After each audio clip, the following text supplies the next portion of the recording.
네, 우리가 오늘부터 이제 제자반, 그러니까 확신반은 우리가 구원의 확신부터 시작해서 용서의 확신, 기도응답의 확신, 이런 쭉 확신에 대한 가장 기초적인 그런 내용을 13주에 대해서 공부를 했습니다.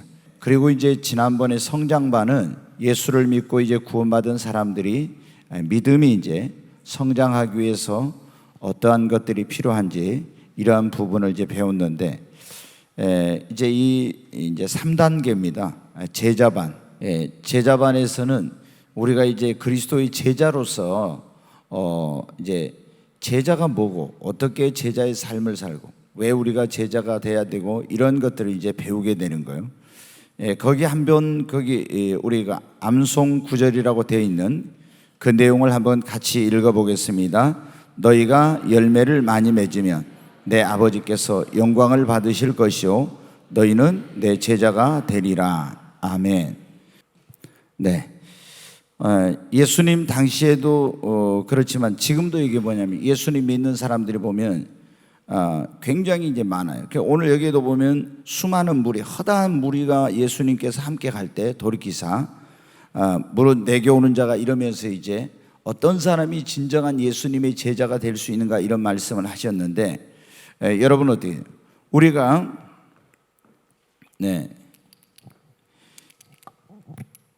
교회가 아무리 사람이 많아도 교회가 막 수만 명 모이는 그런 사람들이 있죠. 근데 이걸 이제 허다한 무리라고 이제 성경에 보면 무리가 있어요.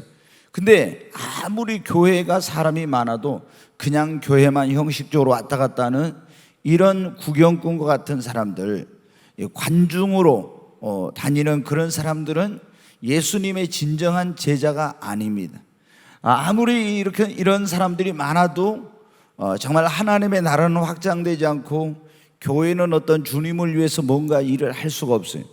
진정한 그런 어떤 이제 이 교회가 그런 교회로서의 기능을 하려면은 뭐냐면 제자가 이제 많이 있어야 됩니다. 근데 오늘날은 다 이제 거의 많은 사람들이 보면 어떻게 되냐면 교회를 다닐 때 굉장히 소속감이 없이 등록 안 하고 그냥 관중으로 그냥 예배만 드리기 위해서 이렇게 다니는 사람들이 많이 있어요. 이렇게 다녀가지고는 절대로 하나님의 교회가 교회로서의 기능을 제대로 못하는 것입니다.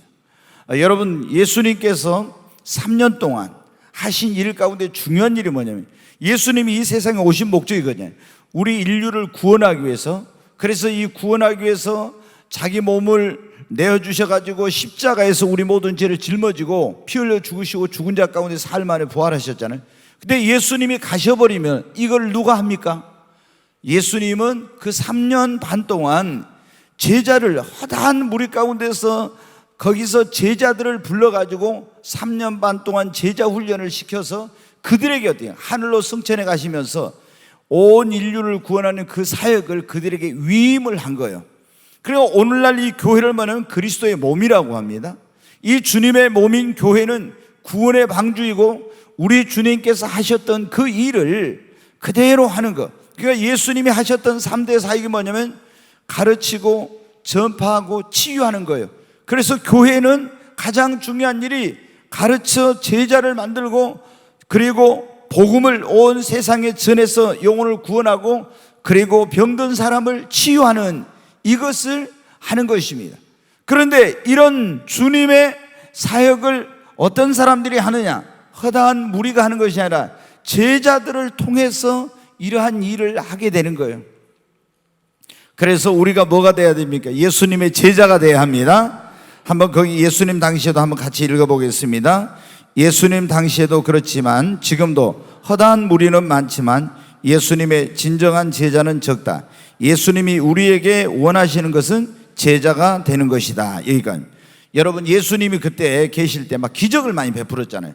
오병이어의 기적, 그 다음에 또 죽은 자를 살리는 기적, 물을 포도주로 변화시키는 기적, 막 엄청난 많은 기적을 베풀었어요. 그러면 그 기적을 보고 어떻게 사람들이 어마어마하게 몰려왔단 말이에요. 그러는데 예수님 그렇게 많이 따라와서 막 열광하고 환호하고 이랬던 사람들 가운데서 많은 사람들이 헌신을 요구하고 희생을 요구하고 예수님 따르는 것 때문에 핍박을 당하고 어려움을 당할 때 다 예수님을 버리고 도망치고 심지어 예수님에 대해서 막 환호했던 사람들 가운데 예수님을 팔아먹고 예수님을 죽여야 된다고는 이런 사람들도 있었어요.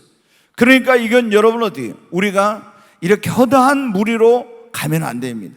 반드시 우리는 예수님의 제자가 되어야 합니다. 오늘 이 말씀 속에서 어떤 사람이 진정한 예수님의 제자인가, 이제 이런 것들을 쭉 배우게 될 것입니다. 한번 먼저 1번 한번 같이 읽겠습니다. 성경은 그리스도인을 신앙의 성숙도와 삶에 따라 어떻게 구분하고 있는가? 거기 보면 이제 성경이 안 믿는 사람을 여러분 우리가 뭐라고 합니까? 불신자 그러죠. 이제 불신자라고 그럽니다. 안 믿는 사람. 믿는 사람을 뭐라고요? 신자. 그럼 이제 안 믿는 사람에게 복음을 전해서 예수를 믿는 사람을 신자라고 하고, 그 다음에 이제 또 거기 보니까 뭐라고 나왔어요? 성도. 신자는 신자인데 믿긴 믿는데 아직도 이 세상에 이런 것들이 그대로 이렇게 남아있는 그런 처음에는 많죠. 그래서 이걸 이제 뭐냐면 신자가 이제 나중에 거룩한 하나님의 백성으로 거룩하게 돼. 그래서 성도가 돼. 그 다음에 이제 성도에서 뭐가 돼야 되겠어요? 가로 돼 있어요? 그럼 눈치같이 해야지. 이제 뭐가 있어요? 제자가 되는 겁니다. 제자가. 그 다음에 이제 제자에서 또 뭐요? 청지기, 그리고 군사, 이제 목자, 뭐 이렇게 이제 나눌 수가 있어요. 그래서 자, 여러분 가운데는 예수님 안 믿는 분들 한 분도 없기를 바랍니다. 교회 처음 오신 분은 예수님 안 믿을 수도 있어요. 그런 분은 예수님을 나의 구원자와 주님으로 믿으면 신자가 돼서 이제 우리는 하늘나라에 뭐를 가져요? 시민권을 갖게 돼요. 천국 열쇠를 받아 시민권을 갖게 되는 거예요. 그럼 우리는 이중국적자예요. 우리 이 땅에 살고 있지만 우리는 어떻게 돼요? 또 하늘에 속한 하늘나라의 시민권을 가진 자입니다. 반드시 이게 내 이름이 어디에 기록이 돼 있어야 돼요? 하늘나라 생명책에 기록이 돼 있어야 합니다. 네, 이런 사람이 신자예요. 그럼 이제 신자는 이 땅에 살고 있지만 하늘에 속한 자니까 이제 거룩한 하나님의 백성으로 살아야 돼요. 세상의 어떤 속된 것과 죄악된 것과 이런 것들을 이제 벗어버리고 새 사람을 입어서, 옛 사람으로 살아가지 말고 새 사람을 입어서 새로운 거룩한 삶을 살아요. 근데 여기서 끝나면 안 돼. 이제 예수님 앞에 가서 열심히 배우고 또 이렇게 예수님을 따르고 훈련을 받아가지고 뭘 할 수 있는 사람이 돼야 되겠어요?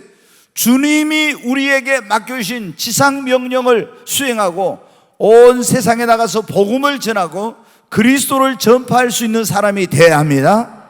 네. 그 이제 다음 단계는 우리가 이 제자반이 끝나면 무슨 반 하겠어요? 청지기반. 그 다음에 군사반. 군사는 이유가 없어요. 야, 가서 전쟁터에 명령을 내리면 어떻게 돼요? 대장 대신 예수님이 야, 너 아프리카로 가. 그러면 어떻게 돼요? 못 갑니다. 이런 말 못 해요. 그냥 직장이 있어도 뭐가 있어도 다 내려놓고 가야 돼. 이제 목자는 뭐냐면은 이거는 아비의 마음을 가는 리더가 돼서 사람들을 양육하고 또 돌보고 이렇게 이제 하는 그러한 이제 단계를 목자라고 이렇게 말해요. 그 다음에 이제 또 성경에서 표현하고 있는 거를 쭉 봐보면 두 번째로 어때요? 갓난아이, 그 다음에 뭐예요? 어린아이예요.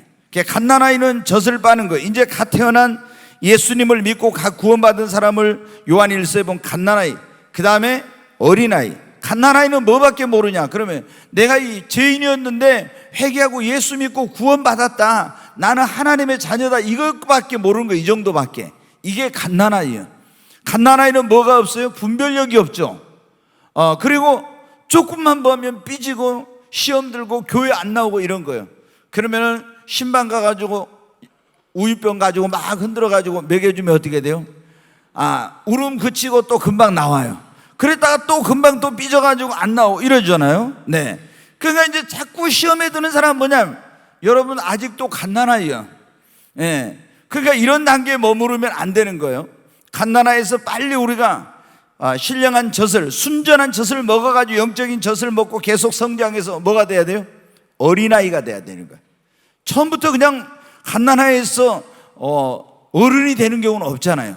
어린아이로 이제 성장을 하는. 근데 어린아이도 사탕 주고 뭐 주면 다 속아 넘어가요. 그 정도 가지고는 여러분 우리가 제대로 신앙생활을 못하는 거예요. 계속 성장해 가야 돼. 우리가 만약에 아이가 태어났는데 성장하지 않고 그 성장이 멈춰 있으면, 부모가 처음에 자녀를 낳은 기쁨이 있었는데 아이가 자라지 않고 있으면 부모의 근심 걱정이 되죠. 우리가 하나님의 자녀로 태어났으면 영적으로 계속 성장해 가야 돼요. 근데 어떤 사람이 성장을 멈추고 계속 있으면 하나님의 근심과 걱정이 되는 거예요.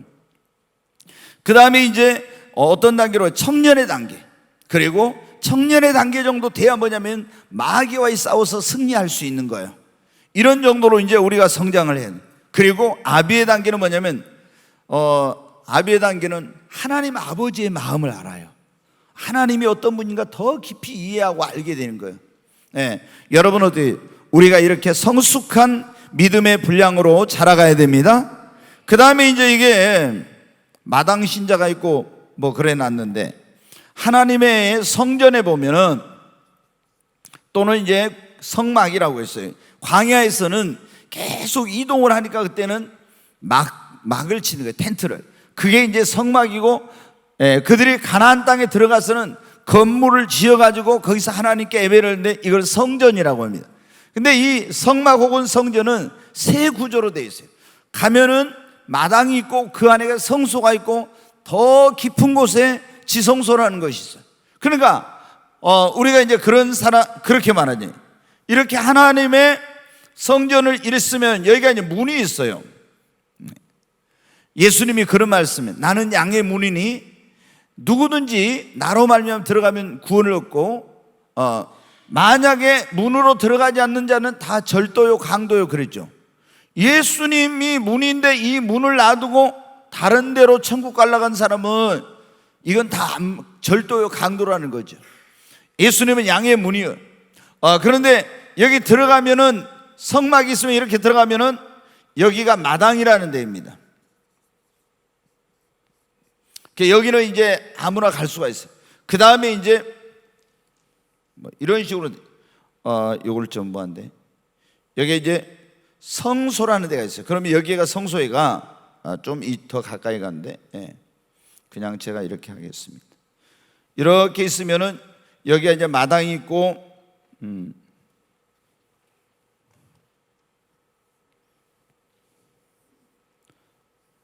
여기가 지성소예요. 여기가 이제 성소인데, 여기 이제 들어가면은 여기가 향단이 있어요. 여기 하나님을 만나는 장소, 여기에 법궤가 있고, 그 다음에 이제 여기 이스라엘 12지파를 상징하는 12덩어리 떡이 있고, 떡상이 있고, 여기에 등대가 있어요. 등대는 성령, 빛으로 비추시는 그리스도, 이 떡상은 바로 생명의 떡이 되신 예수님. 여기 이제 향단은, 이거는 영적으로 하면 기도, 찬양을 의미하는 거예요.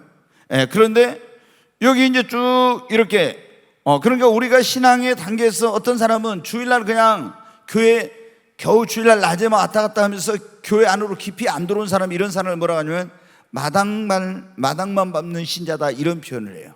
그러니까 우리가 어떻게 돼? 교회를 왔으면은 더 깊이 교회 안으로, 이게 뭐냐면 들어와야 돼요. 그래서 교회 안에 더 들어와서 그리스도의 그 생명의 빛 가운데 성령의 그런 비춤을 받고, 그리고 생명의 떡이 되신 그리스도를, 그리고 말씀 속에서 내가 그분을 경험하고 기도의 삶을 살면서 하나님의 임재 가운데로 나가야 되거든요. 그런데 여기만 왔다 간 사람은, 여기가 뭐가 있냐면 이 문이 있는 데가 원래 성막이 있는 데는 번제단이라는 게, 이건 뭐냐면 십자가를 상징해요. 그래서 이 십자가에서 뭐만 하냐, 맨날 여기가 물두멍이 있고 십자가 있고 물두멍이 있는, 거기 또 씻는 거야. 그러니까 맨날 예수님이 나를 위해 구원해 주셨는데 죄 짓고 와서 회개하고 맨날 이 삶만 사는 거예요. 이게 뭐냐면 마당만 밟는 신자예요. 깊이 들어가지 않고. 근데 이렇게 해가지고는 하나님의 깊은 것을 체험할 수도 없고 이해할 수도 없는 거예요. 우리가 더, 여러분 어때요? 주님의 몸 안으로, 교회 안으로 더 깊이 들어가야 됩니다. 예수님을 믿는 사람들이 하나님을 만나야 돼요. 그런 체험을 해야, 욥이 그런 그 고백을 했잖아요. 내가 전에 귀로 듣기만 하였더니 이제 눈으로 주님을 배움나이다. 얼마나 여러분이 하나님에 대해서, 예수님에 대해서 많이 들었습니까? 그런데 듣기만 마냥 귀만 커지고 하나님을 배우고 체험하는 그런 게 없으면은 이게 문제가 된 거예요. 그러니까 우리는 신앙생활을 머리로만 이론으로만 하면 안 되고 체험적인 신앙생활을 해야 됩니다. 그래야 믿음이 성장하고 확신을 갖고 어떤 경우에도 흔들리지가 않습니다. 자, 그 다음에 이제 이 육에 속한 사람, 지난번에 제가 이걸 좀 말씀을 드렸는데요. 네, 이 이제 육에 속한 사람이 있고,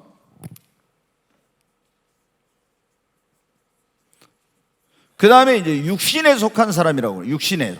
그 다음에 영에 속한 사람. 그러면 이제 이건 뭐냐면은 육에 속한 사람은 성령이 아예 없는, 그러니까 그리스도인이 아닌 불신자를, 이거를 육에 속한 사람이래요.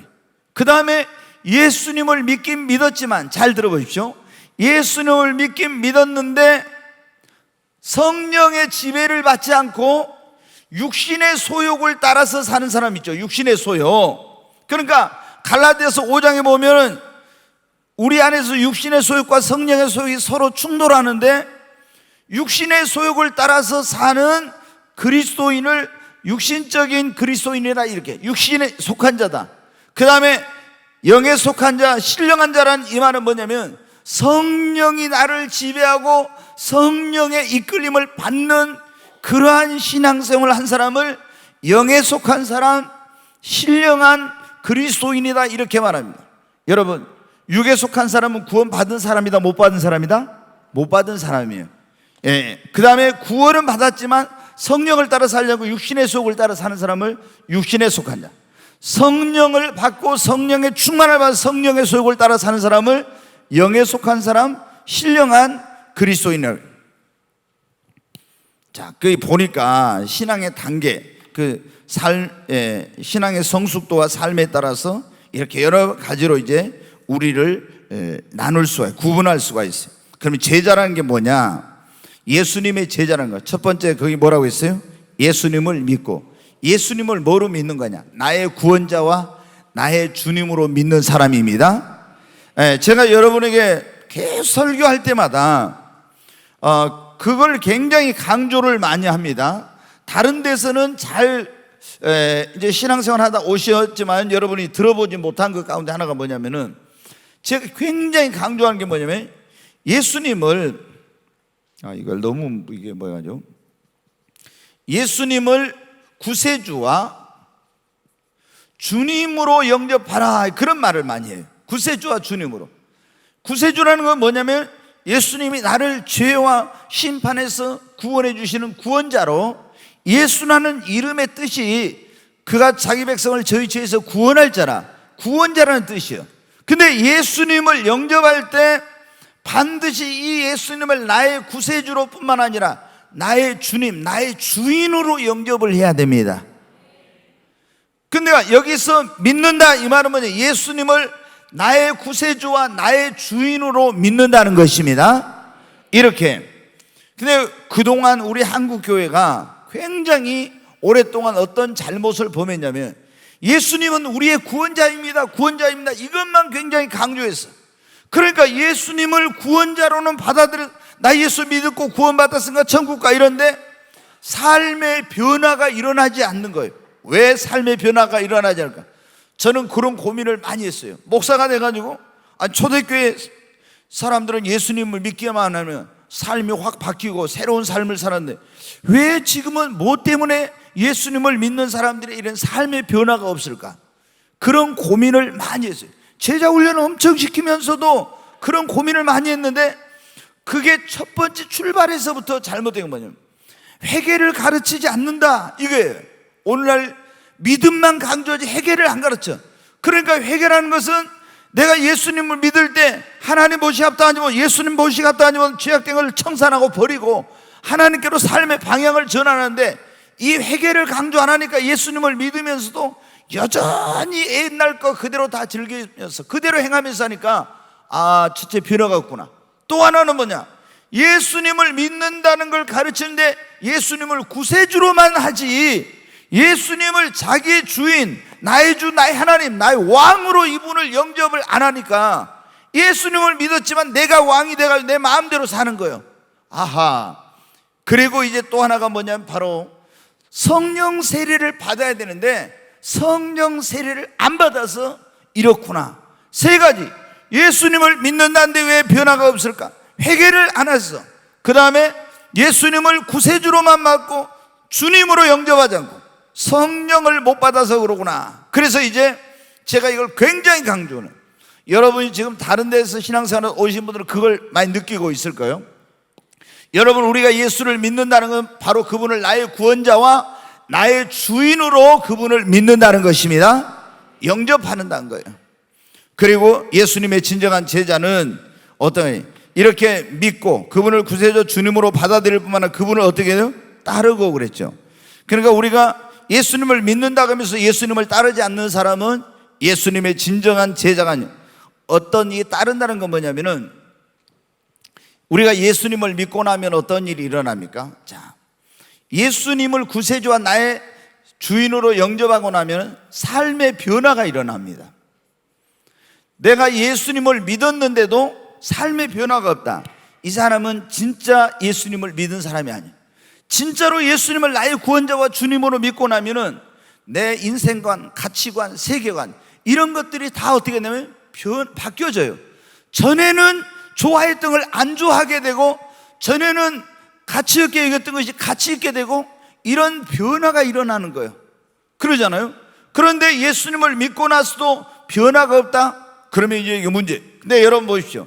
예수님을 구원자와 우리가 주님으로 믿고 예수님을 따르려고 하면은 이제 어떻게 됩니까? 가정에 가면 부모님이나 형제들이나 이런 분들이 안 믿으면 거기서 인생관과 가치관과 이런 세계관이 다르니까 그분들과 충돌이 일어나게 되고 직장에 가도 그러게 되고 그래서 나에게 뭐가 오냐면은 경건하게 살고자 하는 사람은 핍박을 받게 되는 거예요. 어려움이 따르게 돼. 말씀대로 살려면. 그런데 예수님의 진정한 제자는 말씀대로 살려면서 고난을 당하고 환난을 당하고 어려움을 겪어도 그거를 포기하지 않고 예수님을 따라가는 자가 진정한 예수님의 제자라는 거예요. 아멘. 아멘. 예수님 믿고 천국가 좋다고 했는데 누가 어렵게 하고 힘들게 하고 핍박이 오니까 교회도 안 나오고 이런 분들이 얼마나 많으세요. 이 사람은 예수님의 진정한 제자가 못된 거예요. 그 다음에 이제 예수님의 진정한 제자는 뭐예요? 믿고 그분을 따를 뿐만 아니라 어떻게 돼요? 예수님께 나와서 배우는 겁니다. 그분에게 말씀을 통해서 배우고 성령님을 통해서 배우고 주의 종을 통해서 배우고 이렇게 이제 예수님의 제자가 되려면 예수님께 배워야 되잖아요. 여러분, 우리가 공자의 제자가 되려면 공자에게 가서 배워야 되고 석가모니의 제자가 되려면 석가모니에게 가서 배워야 되고 소크라테스의 제자가 되려면 소크라테스에게 가서 배워야 그 제자가 되는 거죠. 우리가 예수님의 제자가 되려면 어떻게? 예수님께 배워야 돼. 뭐를 통해서? 말씀을 통해서 성령님을 통해서 주의 종을 통해서 이런 배워야 예수님의 제자가 될 수 있어요. 그리고 예수님의 제자는 어떤 사람? 이 배운 대로 가르침을 받은 대로 어떻게 하는 사람이요? 행하는 사람이 진정한 예수님의 제자입니다. 성경에 보면 예수님이 그런 말씀을 했어요. 너희는 어찌하여 나를 불러 주여 주여 하면서도 나의 말하는 것을 행하지 않느냐 그랬어요. 예수님을 주님 주님 하면서도 주님이 말하는 걸 행하지 않는다. 그러면 이 사람들은 예수님의 진정한 제자가 아니라는 거예요. 그래서 예수님이 마태복음 7장 21절에 보면 나더러 주여 주여 하는 자마다 다 천국에 들어갈 것이 아니오 하늘에 계신 내 아버지의 뜻대로 행하는 자라에 들어가리라. 여러분, 우리가 믿습니다 해놓고 예수님의 뜻대로 살지 않으면 그거는 지난번에 제가 그런 말씀했는데 오늘날 이제 이 한국 교회 문제 가운데 하나가 뭐냐? 개신교회 그리고 문제인데 이게 뭐냐면 우리는 믿음으로 구원받는다. 그래서 이게 믿음만 강조를 하다 보니까 행함에 대해서는 야 무슨 행함으로 구원받아 이렇게 해가지고 굉장히 행함에 대해서는 부정적으로 가르쳤어요. 그런데 야고보서 2장 26절에 보면 행함이 없는 믿음은 뭐라고요?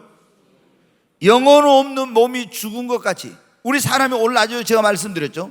영과 혼과 육이 있는데 우리 육신이 이렇게 말짱해도 내 안에 있는 영혼이 빠져나가면 그 사람은 뭐한 거예요? 죽은 거예요. 그와 마찬가지로 행함이 없는 믿음은 죽은 것이다 그랬어요. 행함이 없는 믿음은 죽은 믿음이야. 그러니까 반드시 믿음과 행함과 믿음은 뗄래야 뗄 수 없고 함께 가는 거예요. 그런데 우리 그동안 오직 믿음으로, 오직 은혜로 이렇게 해가지고 너무 개신교가 뭐냐면은 믿음만 강조하고 행함은 이게 우습게. 왜 그러냐? 마틴 루터가 천주교에서 신부였잖아요. 그리고 이제 가톨릭의 거기서 대학의 교수고 사제였던 사람이 거기서는 막 행함을 강조했어. 그래가지고 행위로 구원을 받는다. 근데 그렇게 고행을 하고 행위로 구원을 받는 구원을 못 받던 사람이 로마서를 읽다가 거기서 내가 구원받는 것은 오직 나의 의는 믿음으로 말미암아 살, 믿음으로 구원받는 걸 알게 된 거예요. 그래서 마틴 루터가 어떻게 돼? 이제 행함으로가 아니라 믿음으로 구원받습니다, 이걸 강조해 가지고 가톨릭하고 이렇게 이제 가톨릭에서 그 개혁을 하려고 했어요. 그런데 가톨릭에서 파문을 당하고 쫓겨나 가지고 지금 오늘날 우리가 말하는 이 개신교, 기독교가 만들어요. 그래서 이 개신교를 뭐라고 하면 프로테스탄트라고 해요. 이게 뭐냐면 반항자다, 그런 말이에요. 뭐냐면 천주교에서 이 천주교에 반항하고 나갔다 해서 프로테스탄트라고 한 거예요. 원래는 좋은 말이 아니에요, 그들이 볼 때는. 근데 그렇게 해가지고 이제 마틴 루터가 나와서 독일에서, 지금 독일은 가면 루터교라고 하는 국교회가 있어요. 전 교회를 안 나간 사람도, 모든 사람은 나면 가서 세례를 받고 죽을 때는 다 목사님이 와서 장례를 치러요. 왜? 국가 전체가 뭐냐면 국교가 기독교니까. 그런데 루터교라고 그래요, 독일은. 근데 이 사람이 뭘 강조해요? 계속 믿음으로 행위는 중요시 하는. 그러다 보니까 이것이 개신교 전체에 영향을 미쳐가지고 오늘날도 이런 경향이 있어요. 근데 야고보 예수님의 육신의 동생이었다가 나중에 초대교회 가장 강력한 지도자가 된 야고보는 뭐예요? 가만히 보니까 이 사람들이 전부 막 행함은 뭐 이건 아무것도 행위는 필요 없고 믿음으로만 구원받아, 십자가 피로만 구원받아 나가면서 행위는 우습게 해요. 그래서 이분이 그런 거예요. 행함은 없는 믿음은 죽은 믿음이라. 아브라함도 믿음으로만이 아니라 행함으로 의롭다는 걸, 기생 라합도 믿음으로만이 아니라 행함으로 의롭다는 걸. 그러면서 이 행함이 없는 믿음은 영혼 없는 죽은 몸과 같이 죽은 믿음이라고. 그러니까 반드시 이 믿음과 행함과 믿음은 동전의 양면과 같아서 이게 여러분 뗄래야 뗄 수 없는 거예요. 진정한 믿음을 가진 사람에게는 반드시 뭐가 따른다? 행함이 따라요. 그러니까 입으로는 주여 주여 믿는다 하면서 예배도 제대로 안 드리고 하나님 성경도 안 읽고 기도도 안 하고 어떤 그런 행함이 없다. 그러면 어떻게 돼요, 여러분? 주일 성수도 안 하고 교회 가서 봉사도 안 하고 아무것도 행함이 없어. 그러면서 나는 그냥 천국 간대. 이거는 여러분 죽은 믿음이에요. 자, 3번 한번 같이 읽겠습니다. 우리는 왜 예수님의 제자가 되어야 하는가? 예수님은 여러분 어떤 사람만이 아니라 모든 사람이 제자가 되기를 원하십니다. 좀 이번에 이제 그 성경을, 우리가 전에 성경을 개혁 성경이라고 했는데 그걸 개정한 것을 개정판이라고 해서 이렇게 나왔어요. 근데 이제 오순절 날 베드로가, 지난주가 여러분 성령 강림주일이었잖아요. 근데 오순절 날 성령 임했어요. 마가다락방에서 기도하던 120명이 성령 세례를 받았어요. 그래서 성령 세례 받으니까 뭘 했어요? 방언했죠. 그래서 가서 막 설교를 했는데 그날 몇 명이 구원받았어요? 3,000명이 구원받았어요. 맞습니까? 네? 네, 3,000명이 구원을 받았는데 그때 예전의 성경은 뭐냐면 제자의 수가 뭐라고 했어요? 3,000이나 더하더라 그랬어요. 제자의 수가. 지금은 좀 바뀌어가지고 뭐냐면 신도의 수가 3,000이라고 이러더라. 좀 이게 의미를 약화시켰어요. 이게 보니까 별로 제가 볼 때는 좋은 번역이 아니다, 이런 생각이 들어요. 그래서 3,000명이 그날 예수님을 영접하고 예수님의 제자가 되기로 한 거예요. 여러분, 우리는 예수님의 모두가 믿는 자는 제자입니다. 그리고 진정한 예수님의 제자가 돼야 돼요. 왜? 제자가 되는 것은 주님의 명령입니다. 예수님이 사람들 올 때 그래, 너희가 내 제자가 되려거든 그래. 허다한 무리가 따라오는데 그럼 너희가 나를 믿고 내 제자가 되려거든 그래. 그래서 예수님을 믿는 사람은 누구는 제자고 누구는 이게 아니라 모두가 예수님의 제자가 돼야 됩니다. 그러니까 예수님을 믿고 구원자 주님으로 믿고 그분을 따르고 배우고 그분이 가르치는 대로 행하는 것이 그게 뭐라고 했어요? 예수님의 제자라고 했잖아요. 그럼 어떤 사람만 예수님을 나의 구원자와 주님을 믿고 그냥 그러게 하면 됩니까? 다 우리가 예수님을 나의 구원자와 주님으로 믿고 그분을 따르고 그분께 가서 배우고 그리고 그분께 가르침을 받는 대로 행해야지. 그러니까 이건 어떻게? 모두가 다 예수님의 제자가 되어야 된다는 거예요. 그러면 우리는 왜 예수님의 제자? 이건 주님의 명령. 두 번째, 제자가 되어서 예수님을 믿고 따르고 배우고 가르침을 받은 대로 행할 때 우리는 신앙에 뭐를 갖게 돼요? 확신을 갖게 됩니다. 자, 여러분, 교회를 다니지만 이 확신이 없는 사람들이 많아요. 그래서 제가 제일 먼저 이 예수 제자대학 할 때 뭐냐면 기초가 뭐냐? 확신반이에요. 확신. 그 확신 가운데 제일 중요한 게 뭐겠어요? 제일 중요한 게 첫 번째가 뭐예요? 구원의 확신이죠. 구원의 확신. 네. 내가 지금 죽어도 천국 갈 수 있다. 나는 지금 죽어도 하나님을 만날 수 있다. 이런, 나는 죄 사함 받았다. 이런 확신이 있어요.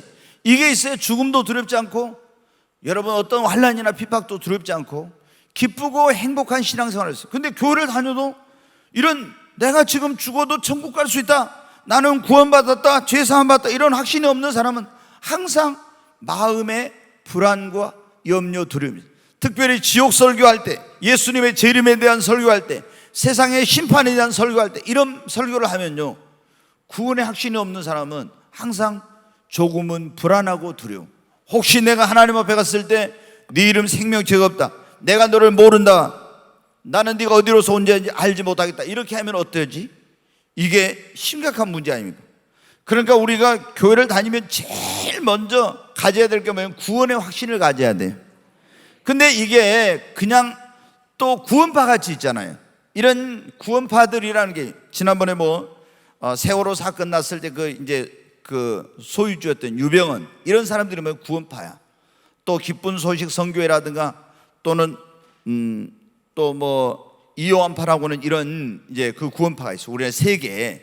근데 이 사람들은 뭐냐면 구원파들은 대부분 머리로 예수님 십자가에서 우리 죄를 위해 죽으시고 다시 부활하심으로 예수님의 십자가표로 제사함받는 이걸 머리로 깨달으면 구원을 받는다고 이렇게 해요. 행함이 없어도 머리로 깨닫게만. 근데 머리로 이건 깨닫는 것이 물론 우리가 지식적으로 깨달아야죠. 근데 성경을 보면 우리가 마음으로 믿고 입으로 신뢰해서 구원에 이릅니다. 반드시 여러분은 머리로만 깨달아갖고는 안 돼. 먼저 그런 신령한 지식을 가져야 되겠죠. 내 백성이 없음 왜 망하느냐? 내 백성이 지식이 없음으로 망한다 했잖아요. 그래서 여호와를 알자, 힘써 알자. 우리 하나님을 열심히 알아야 돼. 가장 고상한 지식은 예수님이 누구인가를 아는 거라 했어요. 그래서 이걸 알고 확실하게 어떻게 구원받느냐. 그러면은 여러분 어떻게 구원받습니까? 원래는 진짜 구원은 뭐예요? 먼저 회개하고 뭐를 해야 돼요? 예수님을 믿어야 돼. 그리고 반드시 여기는 행함 있는 믿음에 뭐가 따라요? 순종이 따라. 요한복음 3장 36절에 아들을 믿는 자는 영생이 있고 아들을 순종치 않는 자는 영생을 보지 못하고 도리어 하나님의 진노가 그 위에 머물러 있느니라 그랬잖아요. 여러분 우리가 회개, 그럼 삶의 변화가 와서 믿는 자에게는 회개에 합당한 열매가 맺어야 돼. 그리고 예수님이 나의 구원자와 주님을 받아들이면 반드시 그 사람은 입으로만 주여주는 거예요. 주님의 말씀대로 이제 뭐 하기 시작해요? 순종하며 살기 시작해요. 이게 나타나야 돼. 근데 이것도 없이 머리로만 예수님이 이렇게 해가지고 나 구원 받았어요. 그랬다가 여러분 어떻게 해요? 구원 못 받았으면 어떻게 할까요? 천국 가가지고 나 구원 받았는데 자기를 기만하는 이런 사람들이 있어. 거짓된 구원의 확신을 갖는 거예요. 그래가지고 만약에 하나님 앞에 갔는데 내가 구원 못 받았어. 그러면 여러분 어때요? 주님이 천사가 다 뒤져봐, 생명책을 뒤져봐, 당신의 이름은 없습니다. 그러면 어떻게 할까요? 거기서는 더 이상 기회가 없어요. 근데 우리가 이번에 제가 여러분 성령 강림주일에 말씀드립니다. 이런 구원의 확신을 누가 갖게 해주냐?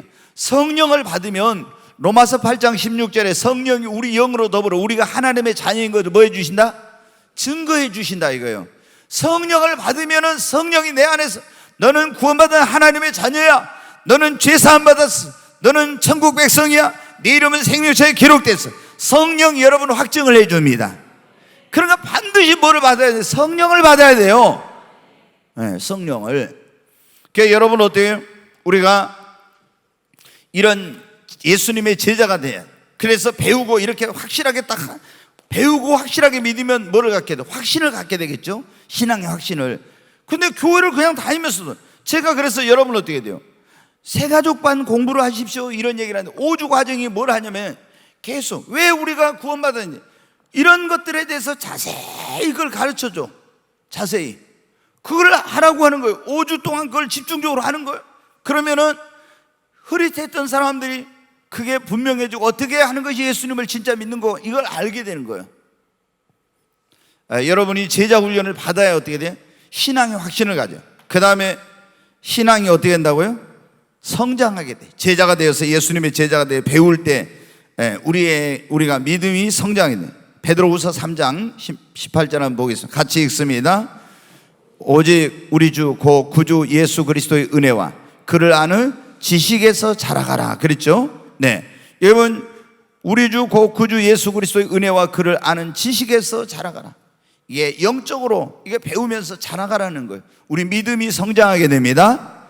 그 다음에 우리가 예수님의 제자가 돼야 뭐가 될 수 있냐면 일꾼이 될 수 있어요. 자, 거기 한번 보겠습니다. 디모데후서 2장 15절 같이 읽습니다. 너는 진리의 말씀을 옳게 분별하며 부끄러울 것이 없는 일꾼으로 인정된 자로 자신을 하나님 앞에 드리기를 힘쓰라 그랬죠. 여러분, 우리가 여기 보면 진리의 말씀을 옳게 분별하며 부끄러울 것이 없는 일꾼으로 인정된 자로 자신을 하나님 앞에 드리기를 힘쓰라 했는데, 일꾼이 되려면 어떻게 돼요? 제자 훈련을 통해서 주님 앞에 배우고 성장해야 돼요. 그래야 진리의 말씀도 옳게 분별하고 부끄러울 것이 없는 일꾼이 되는 거예요. 근데 교회를 오랫동안 다녔어도요, 이런 제자 훈련을 안 받으면요, 어떻게 구원받았습니까? 이런 거 하나 물어봐도 제대로 대답을 못해요. 기도 응답을 어떻게 받습니까? 응답받는 기도의 비결은 뭡니까? 우리 믿음이 성장하려면 어떻게 합니까? 하나님의 뜻을 하려면 어떻게 해야 됩니까? 하나님의 인도를 받으려면 어떻게 해야 됩니까? 이런 거 물어보면요, 예수님 몇십 년 믿었다는데 몰라. 하나님과 동행하려면 어떻게 합니까? 하나님과 동행한 것보다 중요한 게 없잖아요. 복 중에 최고 복이 임마누엘을 축복, 하나님 나와 함께 하는 건데 하나님과 동행을 어떻게 하는지 몰라. 왜? 이런 제자로서의 훈련이나 배우는 과정이 없었기 때문에. 자, 그 다음에 우리는 왜 예수님의 제자가 돼? 예수님께 가서 계속 그분을 믿고 따르고 배우고 가르침을 받으면 우리가 누구를 닮아가겠어요? 예수님을 닮아가게 되는 겁니다. 아멘. 여러분의 날마다 기도 제목 가운데 하나가 주님을 닮기를 소망하고 기도하시기 바랍니다. 계속. 네, 여러분, 우리가 뭘 하든지 우리 그리스도인들은, 저도 이제 제 개인적으로 뭐냐면 목사니까 이제 교회가 부흥하는 거예요. 하나의 교회 부흥, 많은 영혼들이 구원받고 하나님 교회 돌아오는 것이 제가 이제 소망하는 거예요. 또 하나는 뭐냐면 제 개인적으로는 예수님을 본받는 거입니다. 예수님을. 그러니까 교회는 부흥했지만 내가 신앙적으로 인격적으로 이런 모든 부분에서 예수님을 닮은 그런 주님의 종이 되지 못하면은 이거는 여러분 실패한 거예요. 근데 어떤 분들은 우리가 이 아시스의 성자 프란시스코가 있죠. 이런 사람들은 막 영혼 구원 이런 것에는 관심이 별로 없고, 베네딕트라든가 이런 사람들은 막 개인적으로 예수님을 닮아가는 막 이런 데에만 집중을 했던 사람들이에요. 중세. 근데 한면으로는 우리가 예수님을 본받고 닮아가야 되고, 또 한면으로는 하나님께 나에게 맡겨준 사명이나 직분이나 사역을 잘 감당해야 돼요. 이게 우리가 이제, 그러니까 예수님을 믿는 사람들이 뭐 중세처럼 세상이 타락해서 너무 교회가 타락했다고 어디 저 사막으로 가고 숲속으로 들어가서는 안 되고, 주님이 뭐래요? 너희는 이 세상의 빛이요 소금이요 빛이라 했잖아요. 우리는 이 세상 속에서 썩어져가는 세상을 썩지 않게 만드는 소금이고 어두운 세상을 밝히는 빛이 되는 거예요. 근데 예수님 믿는 사람들이 세상이 너무 타락해가지고 안 돼, 그냥 저리 가자고 우리끼리 모여가지고, 지금도 그런 분들이 있거든요. 개신교인들끼리 공동체를 이루고 막 어디 숲속에, 아니면 아무도 그런 세상에 나쁜 영향 안 받는 곳 들어가서, 이거는 주님이 원하는 게 아니에요. 주님이 뭐라? 너희는 가서 모든 민족으로 제자를 삼아서 너희는 세상에 가서 소금이 되고 빛이 되라, 이렇게 한 거거든요. 근데 우리가 그렇게 되려면 여러분 어떻게 해야 돼요? 내 자신은 먼저 예수님을 닮아야 됩니다. 그래서 여러분이 그런 기도를 해요. 저도 매일 그런 기도를, 주님, 내 안에 예수님의 마음을 주시고 주님의 심정을 주세요. 내가 하나님의 마음에 합한 자가 되세요. 정과 욕심을 십자가에 못 박고 나는 죽고 오직 예수님만이 내 안에 살기를 원합니다. 세상과 나는 간고도 없고 오직 예수 그리스도만 나타나게 하소서. 이런 기도를 매일 저도 드려요. 왜? 내가 예수님을 닮아가려고. 자, 거기 네 번째 한번 보겠습니다. 이제 좀 이게 무거운 말씀인데 그 시간이 없어 본문을 이렇게 다 찾지 않고 예수님의 제자가 되려면 어떻게 해야 돼? 이 세 가지가 굉장히 중요한 건데, 누가복음 14장 26절 말씀을 한번 보겠습니다. 같이 한번 읽습니다. 물은 내게 오는 자가 자기 부모와 처자와 형제와 자매와 더욱이 자기 목숨까지 미워하지 아니하면 능히 내 제자가 되지 못하고. 야, 여기 보니까 제자 되기 어떻게 돼요? 예? 쉬워요? 어려워요? 제자 되기. 우리 여기 노효석 자매 있는데, 너 나 따라오려면 네 부모도 처자식도, 이제 처자는 없으니까 근데 형제와 자매와 더욱이 네 목숨까지 다 미워하지 않으면 능히 내 제자가 되지 못한대. 목숨 내놓을 수 있어요? 아멘 해요. 그래도 우리 효숙 자매. 네, 아멘 해. 근데 여러분 어때? 이게 그 당시, 잘 들어봐요. 그 당시 유대인들이, 예, 성경 말씀 그대로 나누세요. 예수님을 따르려면 어떻게 했어요? 보아보십시오. 지금 우리는 여기서 예수님 따르는 데 있어서 뭐 큰 어려움이 별로 그렇게 없어요. 근데 유대인들은 그때 어때? 유태교가 하나님을 믿는 종교잖아요. 자, 이제 보십시오. 유대교, 예, 유대교라는 말, 이 유대교는 뭐냐면 유일신 창조주 하나님을 믿는 거예요. 아브라함 때부터 2000년 동안 예수님 올 때까지 이들은 하나님을 믿었어요. 여호와 하나님을. 그런데 예수가 와가지고, 이 사람들은 유대교에서는 구원받으려면 구약의 율법대로 속죄 제사를 드리고 속건제를 드리고 이런 제사를 드려가지고 속죄를 받고 구원을 받는데, 예수가 하나님의 어린 양이라면서 그 예수가 모든 세상 죄를 지어갔다고 예수만 믿으면 구원받는다니까, 이 유대교의 입장에서는 이게 이해가 안 되는 거예요. 그래서 예수 믿는 사람들은 어떻게 돼요? 핍박하고 엄청난 일. 그 예수를 십자가에 못 박아 죽여야 된다고 빌라도 총독이 했잖아요. 결국에 예수님 죽으셨었는데, 그러니까 예수님을 믿고 예수의 제자로 따라간 사람은 어때요? 집안에서 있잖아요. 자기 부모 형제가 가만 안 놔둬요. 우리말로 하면 호적에서 파버리고 직장에서 쫓겨나고 완전히 그런 어떤 엄청난 어려움을 당하는 거야. 예. 그러니까 여기 보십시오.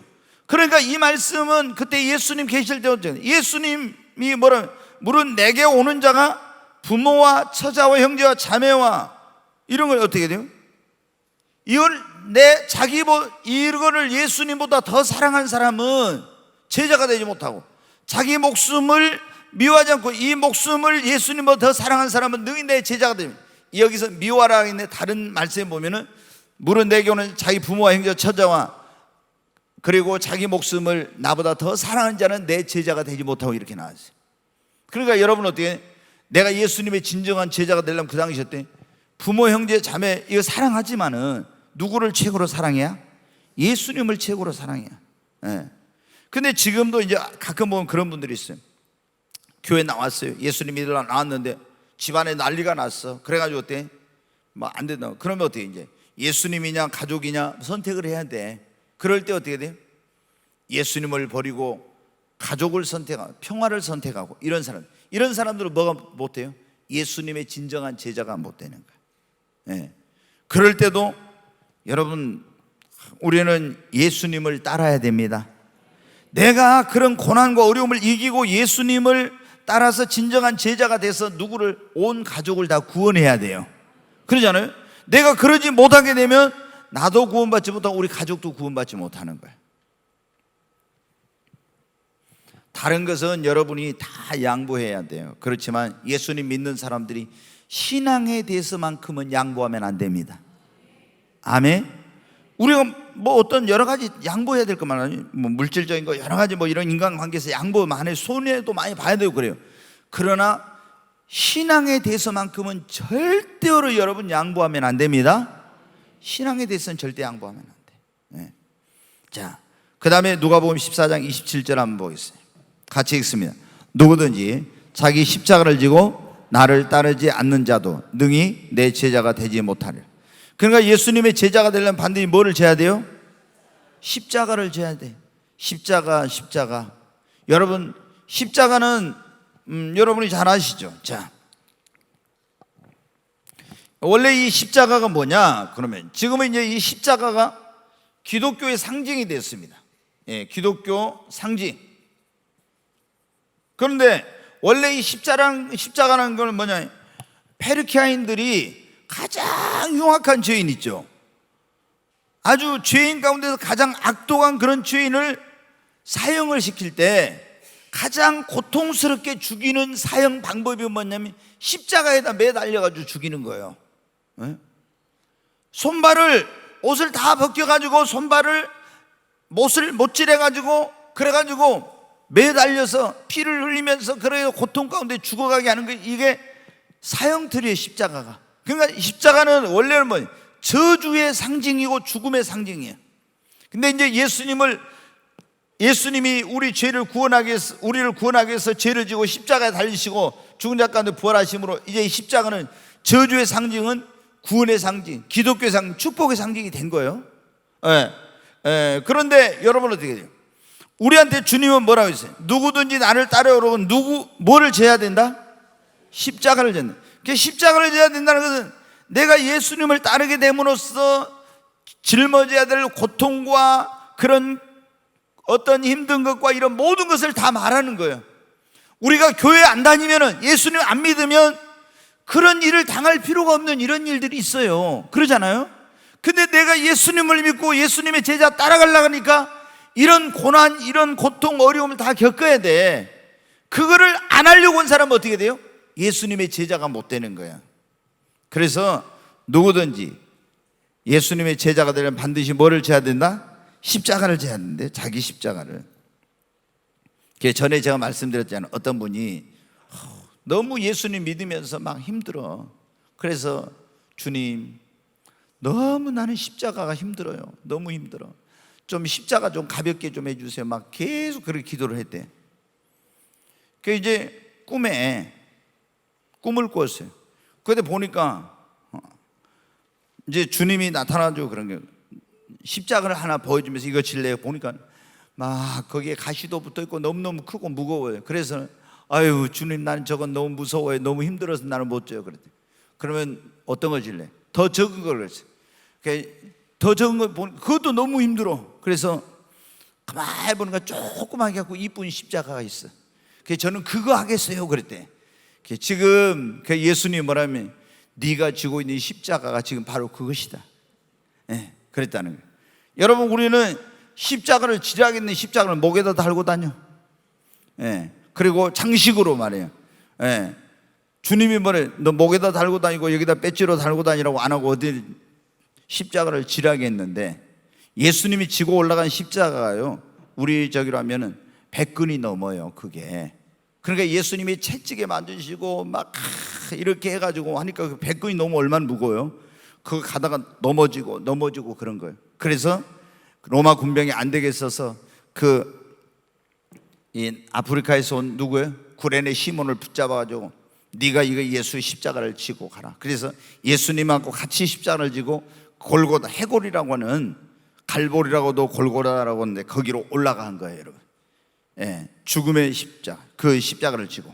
근데 원래 구레네 시몬은, 이 사람은 거기 구경 나왔다가 예수님의 십자가를 지고 올라가서 예수님 십자가 못 박힌 거 봤잖아요. 그리고 거기서 깨달았어요. 이분이 인류의 구원자구나. 그래가지고 예수님을 구원자와 주님으로 믿고 그 자녀들이 다 주의 종들이 됐어요. 억지로 진 십자가, 우리가 말할 때 그러잖아요. 자기가 원해서 진 것이 아니라 억지로 졌어. 그런데 억지로 진 십자가가 자기에게 축복이 된 거예요. 여러분, 우리가 교회 안에서 그러잖아요. 나는 하고 싶지 않는데 막 십자가 같은 무거운 짐을 장로님이 교회에서 막 짊어지라고 해요. 나는 목사님 못해요. 나는 못해요. 막 이래. 여러분, 그런데 억지로 진 그 십자가가 내 믿음을 성장시켜 나에게 나중에 어떻게 돼? 하늘나라 상급과 영광이 되는 거예요. 우리가 예수님을 따른 사람들은 누구든지 다 십자가 없는 사람이 없어요. 다 있어요. 그 다음에 누가복음 14장 33절 보겠습니다. 네, 같이 읽습니다. 이와 같이 너희 중에 누구든지 자기의 모든 소유를 버리지 않으면 능히 내 제자가 되지 못하리라. 이제 여기 누가복음 14장에 보면 그런 말씀입니다. 적군하고 어떤 싸우게 되는데 적하고 싸울 때 저기서 군대를 가지고 오는데 저 사람하고 싸울 때 내가 가지고 있는 군대로 싸워서 이길 수 있는가 없는가 비교를 해보라는 거예요. 그래가지고 없으면은 그냥 화해를 하든지 이렇게 하고, 아니면은 또 이제 또 하나의 비유가 뭐냐면 망대를 세우고자 할 때 누가 망대를 세우고자 할 비용을 예산을 해야지, 비용을 예산을 안 하고 기초만 쌓고 하다가 망대를 못 세우면 사람들이 비웃고 욕한. 그러니까 우리가 뭐예요? 예수님을 따르려고 하면, 제자가 되려면은 내가 어떤 희생과 어떤 고통과 이런 걸 대가를 지불할 것을 어느 정도 각오하고 해야 되는데, 예수님 믿으면 아무런 어려움이 없어, 예수님 믿으면 다 만사형통해, 막 이런 기복적인 설교만 듣다가 예수님 믿는데 갑자기 어려우면, 그러니까 어떻게 돼요? 아이고 나 교회 안 나갈란다, 이렇게 안 나가. 그러면 어떻게 돼요? 저 사람 교회 다니다 안 나가네. 그리고 예수님의 그게 신앙생활을 제대로 안 해가지고 비웃음거리 된다는 거예요. 그러니까 우리가 예수님의 제자가 되려면 처음부터 어떻게 돼요? 각오를 단단히 하고 내가 어떤 어려움이 있어도 예수님을 따라가야 돼, 이런 마음으로 신앙생활을 해야 된다는 겁니다. 아멘. 네, 하여튼 제가 이거 빨리 가야 되는데 갈 길은 멀고, 자 한번 뒤에 보겠습니다. 5번 한번 같이 읽겠습니다. 주님 앞에 혹은 교회에 나왔던 많은 사람들이 예수님의 제자가 되지 못한 이유는 뭐냐? 그 마태복음 19장 거기 20절부터 22절 한번 보겠습니다. 그 청년이 이르되 이 모든 것을 내가 지켜 싸운데 아직도 무엇이 부족하니까? 예수께서 이르시되 네가 온전하고자 할진대 가서 내 소유를 팔아 가난한 자들에게 주라. 그리고 그리하면 하늘에서 보화가 내게 있으리라. 그리고 와서 나를 따르라 하시니 그 청년이 재물이 많음으로 이 말씀을 듣고 근심하며 가니라. 그랬어요. 자, 지난번에 제가 마태복음 강의하면서 이걸 했는데, 어떤 이제 한 부자 청년이 청년이면서 부자예요. 또 관원이에요. 출세도 하고 사회적으로 보면 엄청 성공한 사람이에요. 모든 사람이 부러워하는 사람인데 이 사람의 마음에 갈등이 있는 거예요. 뭐가? 나 죽으면 천국 갈 수 있다, 이런 확신이 없는 거예요. 그래서 영생에 대한 이런 확신이 없어서 고민 갈등을 하다 예수님에 대한 소문을 들었어요. 예수님이 죽은 자도 살리고 바람과 파도를 잔잔케 하고 막 물을 포도주 만들고 이런, 그리고 그분의 가르침이 너무 놀라운 거예요. 그 소식을 듣고 예수님께 와서 그런 거예요. 선한 선생님, 내가 무엇을 해야 영생을 얻을 수 있으며? 이렇게 물어봤어요. 어떻게 하면 영생을 구원을 얻을 수 있냐? 그러니까 네가 가서 계명을 지켰느냐? 그러면 나 어려서부터 다 지켰습니다. 그러니까 예수님이 하신 말씀이, 그러면 네가 가서 너의 소유를 팔아서 다 가난한 자들에게 나눠주거라. 그러면 하늘에서 너에게 보화가 크고 너는 나를 따르라, 그런 거예요. 그러니까 이 사람이 어떻게 돼? 그걸 다 팔아서 가난한 자들에게 나눠주고 오라고, 그리고 나를 따르라고? 그 재물이 많으니까 도저히 안 되겠어, 그냥 근심하면서 갔다는 거죠. 그때 예수님이 하신 말씀이 있어요. 부자는 하나님의 나라에 들어가기가 얼마나 어려운지, 낙타가 바늘귀로 들어가는 것보다 부자가 하나님 나라에 가는 게 더 어렵다고 이렇게. 우리는 다 부자 되기 좋아하는데 너무 부자 되려고 잘못하면 여러분 선한 부자, 착한 부자 되시기 바랍니다. 네, 세상 욕심이 가득한 부자가 되면 이게 문제가 돼요. 그런데 이 사람은 예수님께 왔잖아요. 제자가 되려고 왔어. 영생을 얻으려고 왔다가 못 얻고 가버렸어요. 왜 그랬습니까? 세상에 그런 어떤 자기 욕심, 이런 걸 버리지 못해요. 그 사람에게는 재물이 뭐가 돼 있냐면 우상이 돼 있는 거야, 재물이. 그래서 이 사람이 결국에 예수님의 제자가 못 된 거예요. 오늘날도 여러분 그런 분들이 많이 있는데, 가룟 유다도 마찬가지였잖아요. 항상 예수님을 따라왔지만 마음의 그 욕심, 탐욕을 버리고 결국에 예수님을 은 30냥에 팔아먹고 예수님의 진정한 제자가 못 되지 않습니까? 두 번째, 디모데후서 4장 10절 한번 보겠습니다. 대만은 이 세상을 사랑하여 나를 버리고 데살로니가로 가고. 대만은 뭐를 사랑해요? 세상을 사랑해서 여러분 어때요? 결국에 어떻게 돼요? 예수님의 진정한 제자가 되지만, 이 사람이 대마가 어떤 사람이야? 사도 바울이 감옥에 갇혔을 때 거기서 가서 같이 수종 들고 도와주고 열심히 복음 전하던 사람인데, 그렇게 하면서도 그 마음속에 뭐를 버리지 못했어요? 세상을 못 버려요. 세상을. 여러분 교회 계속 나와서 다니면서도 세상에 대한 것을 못 버린 사람들이 얼마나 많은지. 이렇게 하면은 언젠가 여러분 세상 쾌락, 세상 어떤 이런 것을 버리지 못한 사람은 결국에 예수님의 진정한 제자가 못 돼요. 여러분 아주 단호하게 이를 세상을 여러분이 사랑하는 마음을 버릴 수 있기를 바랍니다. 그 다음에 이제 어떤 사람들이 예수님의 진정한 제자가 못 되냐, 환난이나 고난이나 핍박이 올 때 조금 전에 말씀 십자가를 지지 않으려고 한 사람들 있죠. 이런 사람들은 예수님의 제자가 못 돼. 제가 보면 이래 그러더라고요. 교회 왔는데 엄청난 막 가족들이 핍박을 해. 아니면 형제들이 막 따돌림 나오고 이런 일이 일어나. 그럼 그런 거에 두려워서 교회를 못 와. 그러면 결국에 어때? 이 사람은 그것 때문에 예수님의 진정한 제자가 못 되는 거예요. 또 그 다음에 네 번째로 보이지 않는 하나님의 나라, 그 하늘나라의 영광과 면류관보다도 눈에 보이는 세상 것을 더 크게 여기는 사람은 예수님의 진정한 제자가 되지 못해요. 그러니까 여러분, 보이는 것은 잠깐이요 보이지 않는 것은 뭐라 했어요? 영원함이라고. 우리가 그리스도와 함께 영광을 받기 위해서는 고난도 함께 받아야 된다 했죠. 그래서 여러분은 보이는 것은 이 세상은 잠깐이요 보이지 않는 건 영원함. 그런데 많은 사람들이 이 보이지 않는 하늘나라의 영광과 면류관 산 것보다는 눈에 보이는 것을 너무 크게 여기니까 예수님의 제자가 되지 못하는 거예요.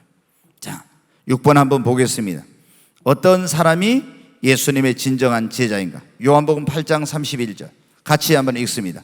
그러므로 예수께서 자기를 믿는 유대인들에게 이르시되 너희가 내 말에 거하면 참으로 내 제자가 되고 그랬죠. 너희가 내 말에 거하면 예수님의 말씀 안에 거하는 사람이 진정한 누구예요? 예수님의 제자입니다. 그러니까 말씀 안에 거하지 않고 말씀대로 살지 않고 자기 마음대로 살면서 나는 예수님의 제자라고 하면 그거는 예수님의 제자가 아니에요. 반드시 예수님의 말씀, 그 말씀대로 사는 사람이 예수님의 진정한 제자야. 두 번째, 어떤 사람이 예수님의 진정한 제자? 자, 요한복음 13장 같이 읽습니다. 새 계명을 너희에게 주노니 서로 사랑하라. 내가 너희를 사랑한 같이 너희도 서로 사랑하라. 너희가 서로 사랑하면 이로써 모든 사람이 너희가 내 제자인 줄 알리라. 여기 보면 이제 그래 나오죠. 그대로 놔둬. 네, 이제 우리가 구약에 보면 뭐가 있습니까? 뭐가 있어요? 십계명이라는 게 있죠. 십계명. 두 돌판에다 10가지 계명을 써서 주셨어요. 이건 도덕적인 계명이에요. 영원히 이것은 폐하지 않는 그런 계명입니다. 이 계명에는 이런 이제 십계명처럼 영원히 도덕적인 폐하지 않는 그런 있고 의식적인 계명이 있어요. 예를 들어 제사를 지낼 때 어떻게 하라 뭐 이런 거 있잖아. 이런 건 예수님 오심으로 다 이것은 폐하해졌어. 예수 안에서 완성됐기 때문에. 그러니까 지금은 속죄제, 속건제 이런 거 드릴 필요 없잖아요. 다 예수님이 이루어버렸으니까. 근데 십계명은 나 외에 다른 신을 섬기지 말라, 우상을 숭배하지 말라, 여호와 이름을 망령되이 일컫지 말라, 안식을 거르고 구별하여 지키라, 뭐 다 이거 어떻게 해요? 십계명 그대로. 근데 우리가 주님이 뭐라고 했어요? 새 계명을 너에게 주노니. 저는 이것을 뭐냐면 11계명이라고 그래요. 새 계명을 하나 더 주셨어. 그게 뭐예요? 서로 사랑하라, 이런 계명이에요. 예수님이 우리에게 계명이다 하면서 주신 게 뭐냐면 이게 영원히 폐하지 않는 그 계명이면 새 계명이 너희가 서로 사랑하는. 근데 굉장히 제가 여기서 힘들었던 것 가운데 하나 제가 간증을 하면 새 계명을 너희에게 주노니 서로 사랑하라 그러면서 뭐라고 했어요? 내가 너희를 사랑한 것 같이 너희도 사랑하라. 여러분, 예수님이 우리를 어떻게 사랑했어요? 생명을 내어주시고 물과 피를 쏟아서 다 해주시기까지 사랑했어요. 그런데 주님이 뭐 어떻게 사랑하라고요? 예수님이 사랑한 것처럼 사랑하라고. 예수님이 사랑한 것처럼 사랑할 수 있겠어요? 사랑할 수 있겠습니까? 최은호 목사님, 다른 사람은 봤는데 사랑할 수 있어요? 어렵습니다. 그래. 대답이 참 하여튼 어렵습니다. 못합니다가 아니라 어렵습니다. 그래요. 하여튼 굉장한 대답입니다. 이게 아무나 할 수 있는 게 아니에요. 어렵습니다. 그래. 네. 저는 성경을 읽으면서 그런, 아니 주님이 새 계명 준다게 주시면서 내가 너희를 사랑하지 너희 서로 사랑하. 나는 도저히 못하겠더라고. 아니 예수님이 자기 목숨 내주고 했는데 우리 최 목사님은 좀 어렵다는데 나는 도저히 못하겠더라고. 어떻게 내 목숨 내주고 물과 피를 쏟고 십자가 지고 하면서 사랑해. 나 못해 도저히. 그래서 야, 원수를 사랑하라겠지, 내가 너희를 사랑한 것처럼 서로 사랑할지, 이건 진짜 못해. 그래서 어떻게 돼요? 내 힘으로 의지로는 할 수 없어서 주님 마음 주세요, 하나님의 사랑을 내 마음에 부어주세요, 그런 기도를 한 거예요. 하나님의 사랑이 내 마음에 부어져야, 예수님의 그 사랑이 부어져야 내가 그렇게 할 수 있지, 그렇지 않고는 할 수 없겠구나. 그래서 그런 기도를 드리게 된 거예요. 근데 여기 보면은 그렇게 서로 사랑하라고 하면서, 너희가 서로 사랑하면 이로써 모든 사람이 너희가 뭔 줄 아리라? 내 제자인. 그러니까 예수님의 진정한 제자는 어떻게 돼? 예수님을 믿는 또 다른 형제들을 뭐 한다? 사랑한다. 그러니까 여러분 보십시오, 예수님을 믿는다 하면서 예수님 믿는 사람, 아이고 저 집사 꼴도 보기 싫어, 막 이런 거 있잖아요. 그런 사람은 어떻게 돼요? 아니, 생명을 다 주까지 사랑하라 했는데 조금 마음에 안 든다고 막 이렇게 하면서 있잖아요. 꼴도 보기 싫다 하면서 보면은 인사단어 씩 돌아가지고 이렇게 가고, 그러면 그 사람이 예수님의 진정한 제자예요? 아유, 예수님이 뭐라 해요? 나는 저런 제자 둔 적이 없다. 저거는 소크라테스의 제자나 아니면 공자의 제자인지 모르지만, 공자님도 그럴까? 아니 저건 내 제자 아니라고. 응? 여러분, 진정한 예수님의 제자는 여기 세 가지 특징. 주님의 말씀대로 행하고, 그 다음에 뭐예요? 서로 사랑해, 사랑을 한다는 거예요. 그 다음에 세 가지인데, 요한복음 15장 8절에 보면 열매를 많이 맺습니다. 너희가 열매를 많이 맺으면 아버지께서 영광을 받으실 것이요 너희는 내 뭐가 되리라? 제자가 되리라. 아멘. 네, 여러분, 우리가 열매를 맺어야 됩니다. 제가 이제 이 앞번 수요일날 그런 말씀을, 그 열매 없는 무화과나무를 예수님이 저주하신 사건을 말씀을 드렸는데, 그것은 이제 본질적인 내용은 그거였어요. 너희가 믿음이 있으면 이 무화과나무에게 된 이런 일만 아니라 이 산이 들려 바다에 던지라 해도 뭐라고요? 그대로 될 거예요. 제자들이 뭘 가르쳐요? 믿음에 얼마나 놀라운 능력이 있는가를 가르치려고. 근데 열매 없는 무화과나무가 뭘 받았어요? 저주를 받았어요. 그러니까 우리가 열매 없는 나무는 요한복음 15장에 보면 포도나무 가지에 비유해서 열매 없는 가지는 어떻게 돼요? 주님이 제하여 버리고 잘라버린대. 잘라버려. 그리고 열매 맺는 가지는 더 많은 열매를 맺게 하기 위해서 가지치기를 해준다고 그래요. 여러분, 우리는 예수님은 포도나무 이런 가지요. 그럼 가지는 반드시 뭐를 해야 돼요? 열매를 맺어야 됩니다. 아멘. 그 열매를 많이 맺으면 너희가 뭐가 되리라? 내 제자가 되고 하나님 아버지께서 영광을 받으신다는. 그러니까 우리는 예수님 믿는 사람들은 반드시 좋은 열매를 맺어야 됩니다. 자, 빨리 가겠습니다. 7번. 한번 같이, 우리 주님이 주신, 우리에게 주신 가장 큰 명령은 뭔가? 마태복음 같이 읽습니다. 그러므로 너희는 가서 모든 민족을 제자로 삼아 아버지와 아들과 성령의 이름으로 세례를 베풀고 내가 너희에게 분부한 모든 것을 가르쳐 지키게 하라. 볼지어다 내가 세상 끝날까지 너희와 항상 함께 있으리라 하시니라. 여기 보면 주님이 주신 가장 큰 명령은 가서 모든 민족을 뭐로 삼으라는 거예요? 첫째, 제자로 삼으라는 거예요. 제자를 삼아가지고 그 다음에 세례를 줘가지고 그들에게 내가 너에게 분부한 모든 가르쳐 지키게 하라고. 이게 주님이, 그러니까 주님이 주신 가장 큰 명령은 첫째, 가서 모든 민족을 뭐를 삼으라고요? 제자를 삼으래요. 그래가지고 세례 주고 그들에게 분부한 모든 가르쳐 지키게 하라. 이게 이제 주님이 주신 가장 큰 명령이에요. 그러면 우리가 이 명령을 순종하려면 어떻게 했냐? 주님의 지상 명령은 이걸 순종하려면 내가 먼저 예수님의 제자가 돼야 됩니다. 아멘. 내가 예수님의 제자가 안 돼가지고 어떻게 다른 사람 제자 삼을 수 있겠어요? 그건 안 되는 거예요. 내가 먼저 예수님의 제자가 돼야 돼. 그리고 제자가 돼서 배우고 이렇게 주님을 따르고 그 다음에 뭘 받아야 되겠어요? 성령을 받아가지고 가서 모든 민족을 제자로 삼아야 됩니다. 자, 하나 이제 예수님의 제자가 받는 상급과 축복은 무엇인가? 거기 마태복음 19장 27절부터 29절까지 같이 한번 읽겠습니다.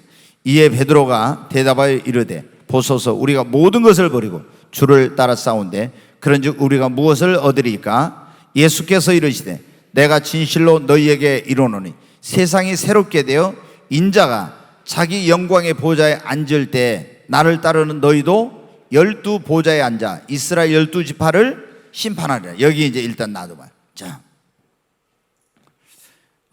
예수님이 재림하면 조금 있으면 제가 마태복음 지금 21장을 하고 있는데 24장이 되면 재림장이 24, 25장이. 그러면 제가 이제 예수님의 재림에 대한 재림했을 때 어떤 일이 일어나는 이걸 쭉 하게 될 거예요. 그리고 이제 하나님이 허락하시면 제가 이 마태복음 강의가 끝나면은 요한계시록 이제 강해 설교를 지금 하려고 생각해요. 그러면 이게 마지막 때 쫙 어떻게 될 그런 일들에 대해서 나오니까. 근데 예수님이 재림하면은 이 예수님의 재림에는 두 가지 재림이 있어요. 공중의 재림, 파루시아라고 해서 예수님이 공중에 오는 거예요. 그 다음에 지상 재림. 이렇게 이제. 근데 지상으로 예수님이 재림하면은 어떤 일이는 모든 민족을 그 앞에 모아가지고 양과 염소로 구별을 해. 오른편에는 양, 왼편에는 염소. 그래서 오른편에 양이 된 사람들은 영생에 들어가고 하나님께로부터 예비하는 창세로부터 예비한 나라를 약속으로 받아요. 근데 왼편에 있는 염소들은 마귀와 그 사자들을 예비한 영영한 지옥불에 들어가서 영원토록 고통을 당하게 돼. 근데 예수님이 재림을 하면 어떻게 해요? 지금 에루살렘에 거기 감람산이 있어요. 지금 황금사원, 그 이슬람의 황금사원이 있는 곳이 원래 여러분 거기가 아브라함이 이삭을 바쳤던 모리아산이에요. 거기가 나중에 다윗의 아들 솔로몬이 성전을 지었던 그곳이에요. 근데 지금 거기다가 이스라엘이 솔로몬이 지었던 성전이 나중에 파괴돼. 그 다음에 이게 뭐냐면 헤롯이 지었던 그런 수르바벨이 지어가지고 나중에 헤롯이 지었던 이런 성전이 있었는데 지금 제3성전을 지으려고 다 모든 준비를 하고 제사장들까지 다 훈련을 시켜놓고 있어요. 옛날에는 성전 지을 오래 걸렸지만 지금은 몇 달이면 다 지어버려요. 이제 이건 뭐 현대화된 그런 공법으로 막 빨리 할 수 있으니까. 근데 예수님이 거기 재림하시면은 거기서 온 세계를 1000년 동안 다스려요. 천년왕국이라는 게 돼요.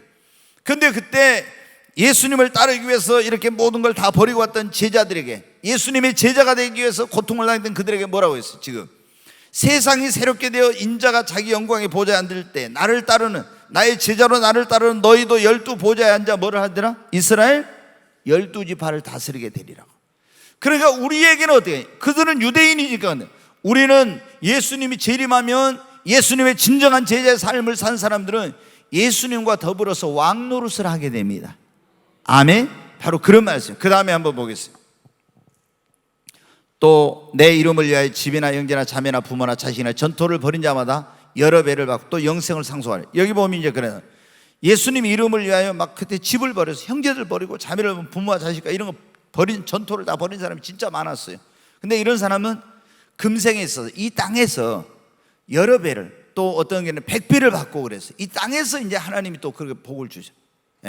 제자의 삶을 산 사람들은 죽어서 만약 이 땅에서도 여러 배, 100배의 복을 주시고, 그 다음에 또 내세에는 뭐를 받는다고요? 영생을 상속한대. 영원한 하나님의 천국을 기업으로 얻는다. 영생을. 그리고 하늘나라에서 거기에서 상급과 영광과 면류관을 얻게 돼요. 네 가지 크게 보좌에 앉아 이스라엘 12지파를 다스린 그 12제자처럼 우리도 왕노릇 하게 되고, 그 다음에 금생에서 여러 배, 100배의 복을 받고 영생을 상속한다. 천국을 기업으로 얻게 되고, 그리고 하나님의 나라의 상급과 영광과 면류관을 받게 됩니다. 여러분, 제자의 삶을 사는 것이 쉬워요? 어려워요? 어렵죠. 힘들어요.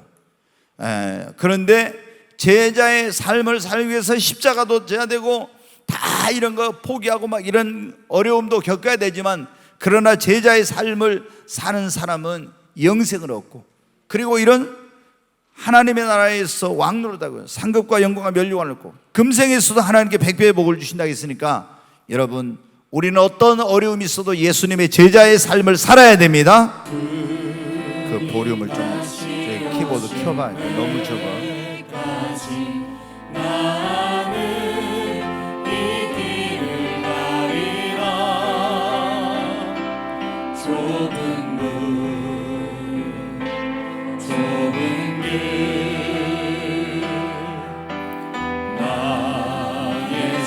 십자가 지고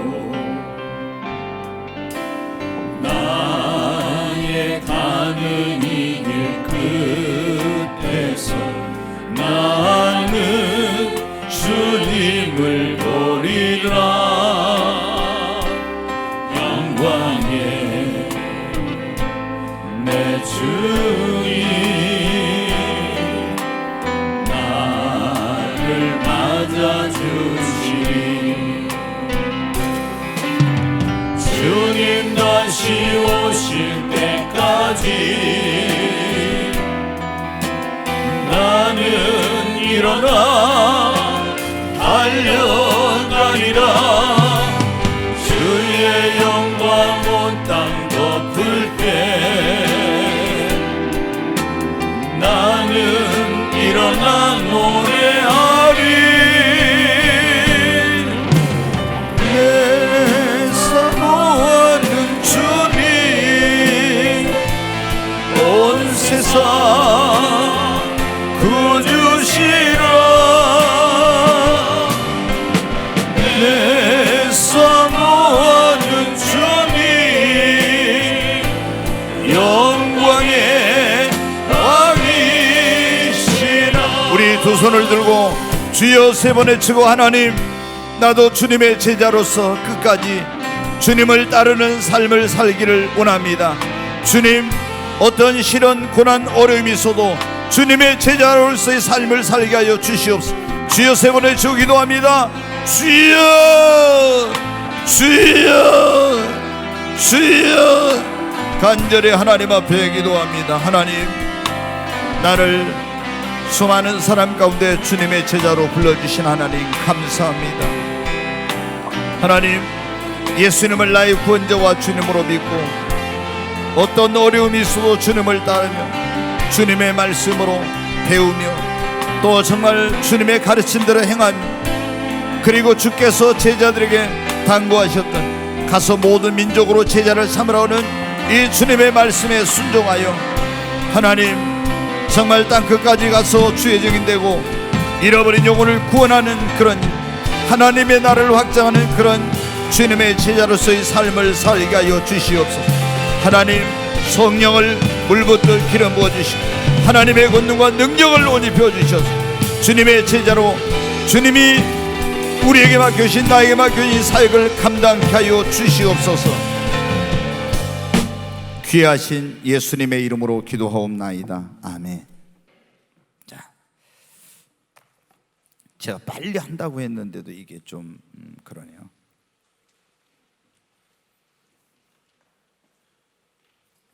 우리 말씀 붙들고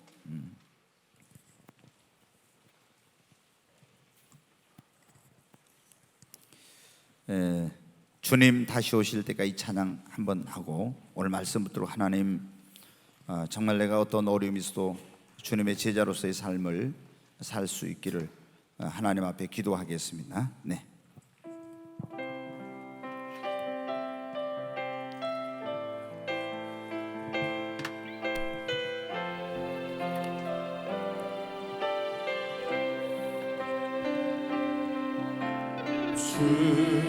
그 볼륨을 좀 키보드 켜봐야 돼. 너무 적어.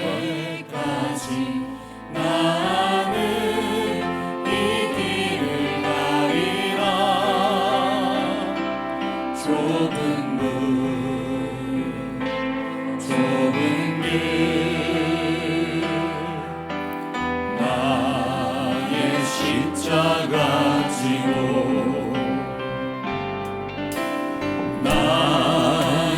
가는 이 길 끝에서 나는 주님을 보리라. 영광의 내 주님 나를 맞아주시니 주님 다시 오실 때까지 나는 일어나 달려가리라. 주의 영광 온 땅 덮을 때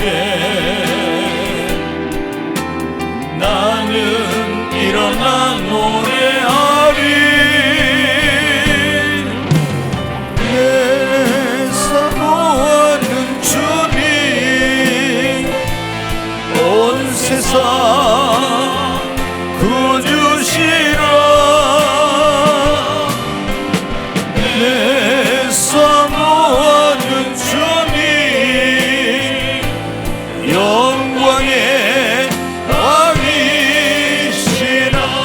손을 들고 주여 세 번 외치고, 하나님, 나도 주님의 제자로서 끝까지 주님을 따르는 삶을 살기를 원합니다. 주님, 어떤 시련, 고난, 어려움이 있어도 주님의 제자로서의 삶을 살게 하여 주시옵소서. 주여 세 번 외치고 기도합니다. 주여, 주여, 주여. 간절히 하나님 앞에 기도합니다. 하나님, 나를 수많은 사람 가운데 주님의 제자로 불러주신 하나님 감사합니다.